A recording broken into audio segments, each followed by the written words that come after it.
Summit Summary. NATO leaders put in a full day in Wales. Unique proposal. The former president of Israel presents a plan for uniting religions to Pope Francis. Here at the world headquarters of Catholic Relief Services, they've got several programs to keep those Latin American kids safe and at home. I'm Jason Calvi. I'll have that story next. Future priests. A new class of seminarians begins studies at Rome's North American College. Those stories and more on EWTN News Nightly for Thursday, September 4th, 2014.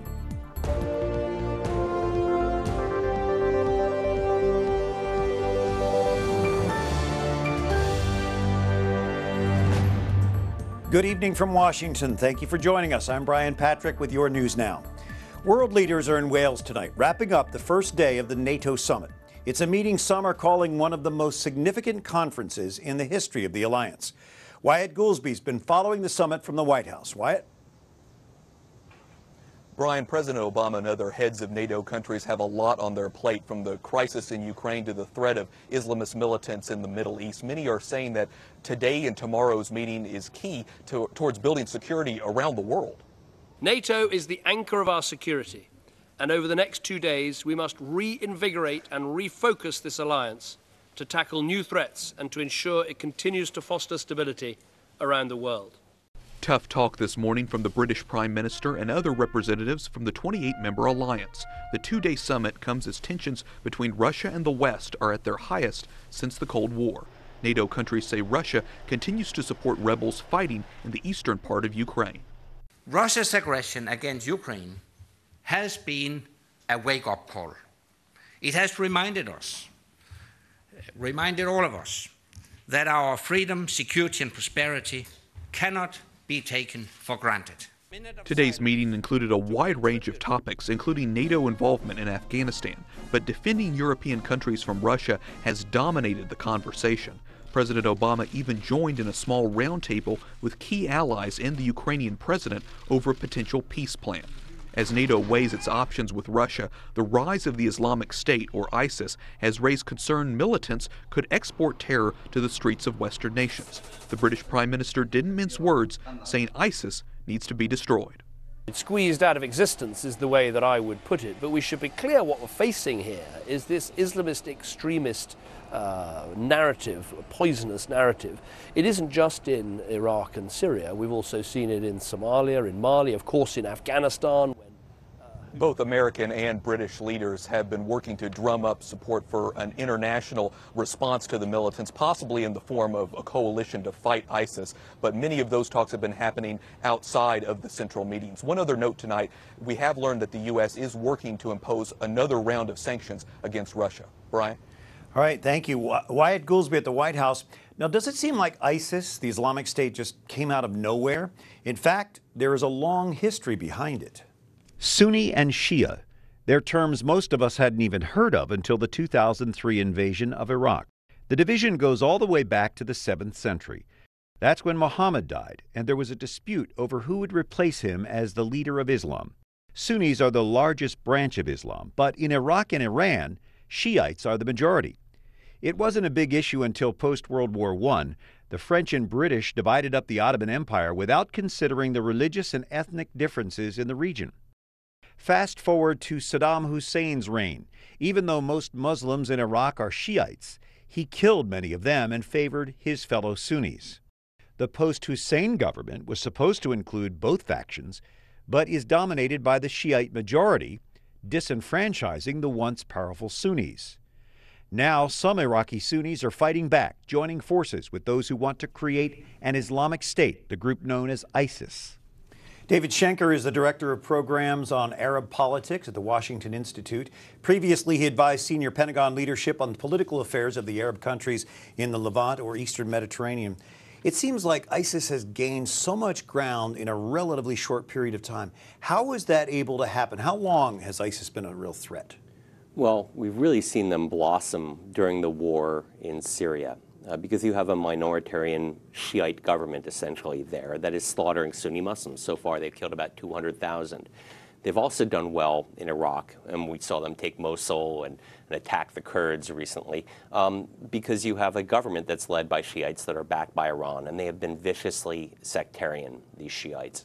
And so they have really come into their own and taken over these territories. And the Sunnis that are living in these countries say, we need somebody to protect us. Even if this group is abhorrent, they are facing off against Shiites, and it's preferable to many of them. We've heard they're well-funded. Where does the money come from? Well, when they took over Mosul, they took over the central bank of Mosul, and that had several $100 million. But they also have criminal enterprises. They're also pumping oil from the oil fields in Iraq and selling that on the open market to people like Bashar al-Assad, the nominally Shiite president of Syria. There's concern that they're recruiting Westerners. In fact, the killer of James Foley appeared to be British. How are they drawing Westerners into this? Well, they've been doing very well on the internet. They are sophisticated. Many Westerners are involved, people who have computer science degrees, and they're doing creative things like using hashtags on Twitter that say the World Cup 2014. But there is, I think, a large reservoir of emotional support for the Sunni Muslims who are being killed in the Middle East, and they're being drawn to people who want to defend these Sunnis against the Shiites. What do you think the U.S. strategy should be here?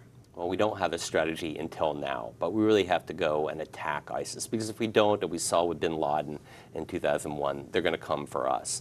And many of these people are Westerners and have Western passports. So we have to attack them in Iraq, but also in Syria. And as we hit them in Syria, whether this be from the air or with a Middle East coalition of Turkey, Saudi Arabia, United Arab Emirates, we're going to also have to hit the Syrians, because if we just go after ISIS, we'll convince basically all the Sunni Muslim world that we are with the Assad regime and that we are with the Shiites. So it's incredibly complex. So does this mean America is being drawn into a war?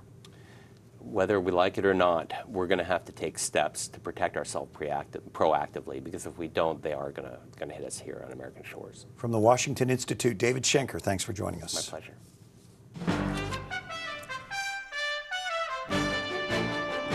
Some of the other stories our EWTN News Nightly team has been covering in today's world. Another terror group, Al-Qaeda, is expanding to India. The leader of the terrorist group has released a video about its new branch in South Asia. Ayman al-Zawahiri vows to bring Islamic rule to the entire subcontinent by waging jihad, or holy war. The video appears to be directed mostly toward extremist rivals. A top Indian security analyst says that's because al-Qaeda is losing steam. He says this new force won't pose a significant threat to India. This is really a group today which is not some kind of a global threat, but a group that is struggling for its own survival and struggling for its legitimacy in the eyes of the radicalized Muslim world. India is a prime target for terrorists because of its poor security infrastructure. In 2008, a small group of Pakistani militants attacked Mumbai, killing 166 people. In a unanimous decision, a U.S. appeals court in Chicago rules today that gay marriage bans in Wisconsin and Indiana are unconstitutional. This brings from 19 to 21 the number of states where the marriage of same-sex couples will be legal unless these rulings are overturned. The ex-governor of Virginia and his wife are found guilty of public corruption. A federal jury in Richmond returned the verdict today after a 5-week trial. Bob McDonnell was widely considered a possible running mate for presidential candidate Mitt Romney in 2012. Both McDonnell and his wife wept as a chorus of guilties kept coming from the court clerk. And speaking of weeping, some are weeping today for comedian Joan Rivers. She's died in a New York hospital at age 81. Her family says she passed away peacefully this afternoon, surrounded by family and close friends. Rivers stopped breathing during outpatient surgery for her vocal cords at a Manhattan clinic a week ago. That clinic is now being investigated by the state of New York. Rivers crashed the male-dominated realm of late-night talk shows, paving the way for other female comedians. The Justice Department plans to open a wide-ranging investigation into the Ferguson, Missouri Police Department. It will look at the department's practices over the past few years, including stops, arrests, and use of force. Now, this is a separate probe from the ongoing civil rights investigation the Justice Department is conducting into the shooting of Michael Brown. The unarmed 18-year-old was shot by Officer Darren Wilson August 9th, and that sparked weeks of violent protests in the St. Louis suburb. Cardinal Timothy Dolan will lead New York City's St. Patrick's Day parade next March, with a gay group participating in the parade for the first time. Organizers now say they will allow the group to march under its own banner. Some Catholics want Cardinal Dolan to withdraw from the parade. Dolan says he hopes St. Patrick's Day could be a day of unity and joy in New York.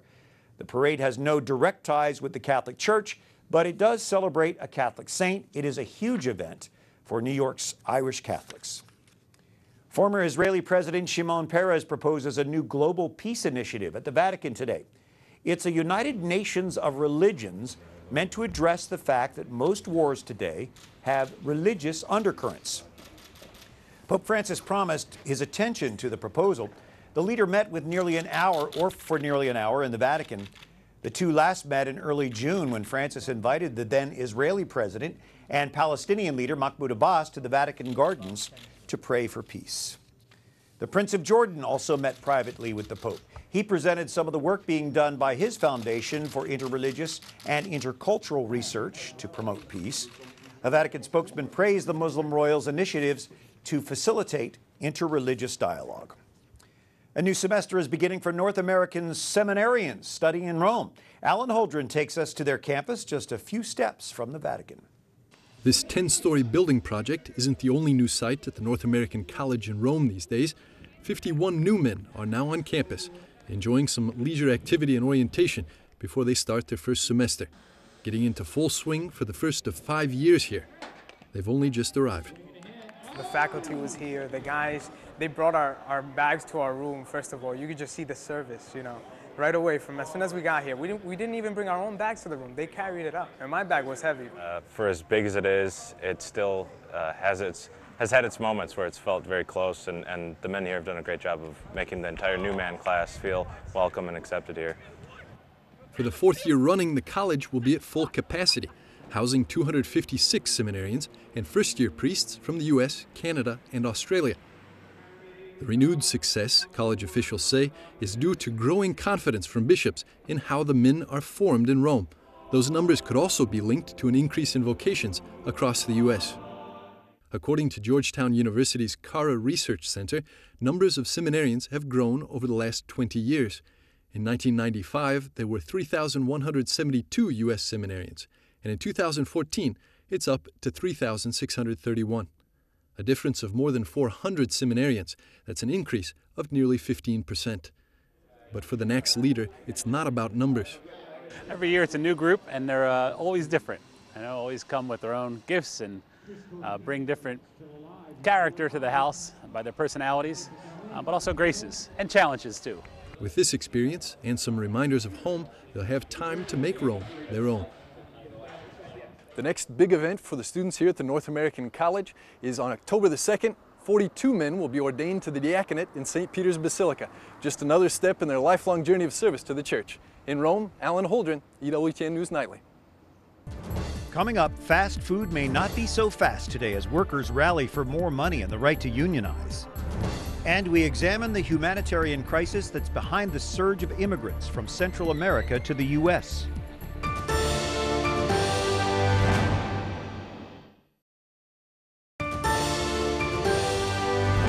On Thursday evening, the 4th of September, this is EWTN News Nightly. I'm Brian Patrick. Well, fast food chains have a big problem on their hands today, and our Kathryn Elliott's following the story. That's right, Brian. Across the country, fast food workers are staging another round of protests today. They want higher wages, and they want to unionize without fear of retaliation. Strikers walked off the job in more than 100 cities early this morning, affecting major food chains from McDonald's to Burger King. These McDonald's workers were arrested in Times Square for blocking the streets. Dozens of others were arrested in Detroit. Their goal? To get their wages raised to $15 an hour. That's more than double the current federal minimum wage of $7.25 an hour. All we want to do is just take care of ourselves and our families without government assistance, without help from anybody. And these billion-dollar fast food companies are just don't want to give back. The Fight for 15 campaign has been going on since 2012, with protesters changing their tactics every few months. And the wage gap has become a hot political issue, with the president pushing Congress to raise the minimum wage. Opponents say the wage hikes are an attempt by unions to boost dwindling membership. Thanks, Kathryn. Jeffrey Goldstein is a lawyer who represents the interests of franchises. And we also have Stephen White with us, a fellow in the Catholic Studies program at the Ethics and Public Policy Center. Is $15 an hour a just wage, according to what the Catholic Church teaches, Steve? Well, that would depend on what job you're doing and who's doing the job. Yeah. It's pretty clear from Catholic social teaching that a just wage can't simply be left to what the market will allow. Right, so a market may say that a nickel a day, no bathroom breaks, is what people will work for. But that doesn't mean that it's okay to pay them that. So a just wage has to account for the worker and their ability to take care of themselves and their responsibilities. That means their family, perhaps, and have something left over. It shouldn't be a mere subsistence existence. Does that mean that any job that you can find out there has to be paid at least $15 an hour? That's a totally different question. Jeff, if we look at these fast food chains, these are giant corporations, yet the individuals are franchisees. They're usually families that own these. What will happen to these franchises if they're forced to pay these higher wages? Well, Brian, that's an important distinction between the franchisor and the franchisees. And McDonald's multinational corporation owns about 10% directly of the hamburger joints, and 90% are owned by franchisees, individuals, as you just pointed out, family mom and pop stores. What will happen in the short run, if this kind of wage hike were to happen over a year, 2, 3 years, is that these workers who are protesting now are going to end up, many of them without a job, with their hours slashed and paying higher prices themselves. That's some of the short-run effects. You're also going to have long-run effects on the market of automation. And I just saw a robot that's been on YouTube that cooks pancakes and puts syrup on it and empties the bowl. You think it could flop Whoppers? Yeah.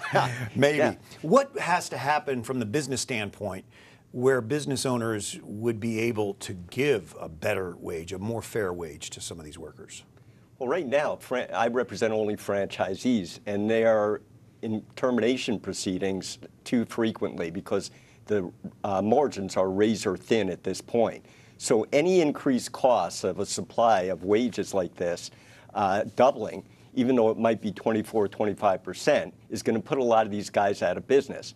And what would need to happen if there's going to be some sort of overall, I was talking to Steve before we came on, is that the franchise laws that are now being passed by states would probably have to step in to make termination more difficult as this minimum wage were to work its way and ripple through. Stephen, is there anything that religious organizations and groups can do toward this? Well, you know, a question like this, how much do workers get paid for the work they do, it involves a lot of different levels of society. There is a role to play for the state at some level. Ideally, most of this would be worked out between workers and their employers. I think one of the things that the Catholic Church has done a good job of, and this just to speak to the Catholic instance, is to remind people that work isn't simply a commodity that's traded for money. That work has an inherent dignity. As we work, it's part of how we participate in the creation around us, as we participate in God's work, and it's part of how we help shape the world around us to be a better world. So work isn't simply a commodity, and I think that's something that the Catholic Church really brings to these kinds of discussions. Good reminder, all right. Stephen White and Jeff Goldstein, thanks for being with us tonight. Thanks, Brian. Well, New Jersey Governor Christie continues his trip to Mexico today with more closed-door meetings. The potential 2016 presidential candidate calls the visit a learning opportunity. Some see it as a chance for him to build up his foreign policy credentials. Christie spent time discussing business opportunities for Mexican companies in New Jersey today.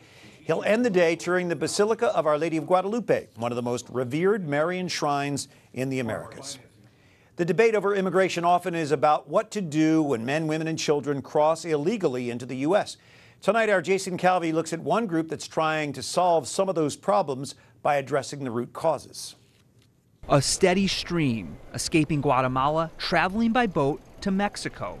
Catholic Relief Services is on the ground in the region. The stories are horrific. 8- and 9-year-old children were dismembered and left in the streets because they refused to help the gangs. Joan Rosenhauer is back from a fact-finding mission to Central America. She visited Honduras, Guatemala, and El Salvador, where most of the minors trying to cross the U.S. border come from. Children say they have no safe place. To keep those kids from hitting these American streets, Catholic Relief Services here at their headquarters trying really hard to keep those kids safe and at home. Catholic Relief Services has trained 6,000 young people through their Youth Builders program in Latin America. They learn job skills, do community service, and also receive counseling.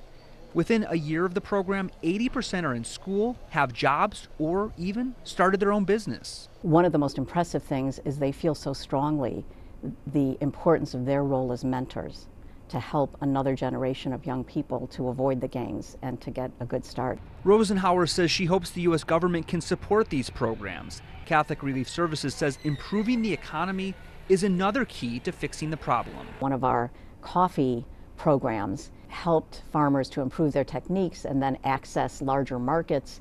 And as a result of that, on average, their annual incomes increased by 250%. So the farmers can support their children and the kids can stay home. Or as this sign says, Honduras hopes to see you soon. In Baltimore, Jason Calvi, EWTN News Nightly. Up next, we visit a quaint Italian town famous for its perfect fruit, essential to the Jewish celebration of the harvest. And Archbishop Sheen's cause for sainthood on hold now over a dispute about moving his remains.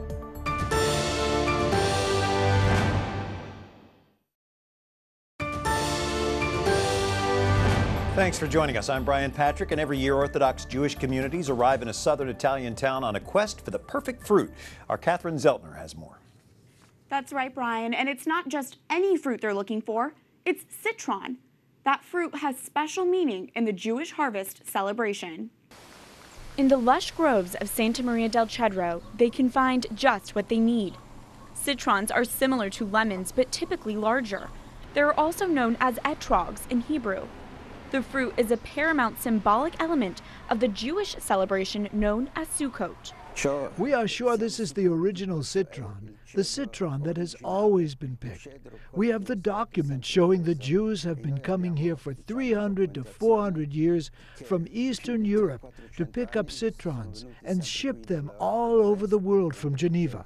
Citron picking operations require time and effort, as citrons need to meet a long series of parameters to be suitable for Sukkot. The fruit must be the right color, shape, and fragrance. They're classified according to form, dimension, and cleanliness before being carefully wrapped. So what we're doing now here, we're checking the etrog to find out what class are we going to grade it today. Once we found out that this is not so 100% clean, what we're going to do is we're going to grade it as a grade 2. The citron has to be perfect. It must be neither completely yellow nor completely green, just like it is in August. It needs to be in the shape of a heart, a little heart. It cannot be too big. The size is not important. The fragrance is important, and the purity of the skin of the citron. This year, Sukkot will be celebrated from October 8th to the 15th. Thank you, Kathryn Zeltner. And the cause for Archbishop Fulton Sheen's canonization is suspended for the foreseeable future. The Archdiocese of Peoria made the announcement late yesterday. The Holy See expected Sheen's remains would be moved to Peoria, Illinois. That's where he grew up, was ordained a priest, and where the official inspection would be made. But the Archdiocese of New York denied the request to move the body. The person in charge of the cause for sainthood believes it's only a temporary stumbling block.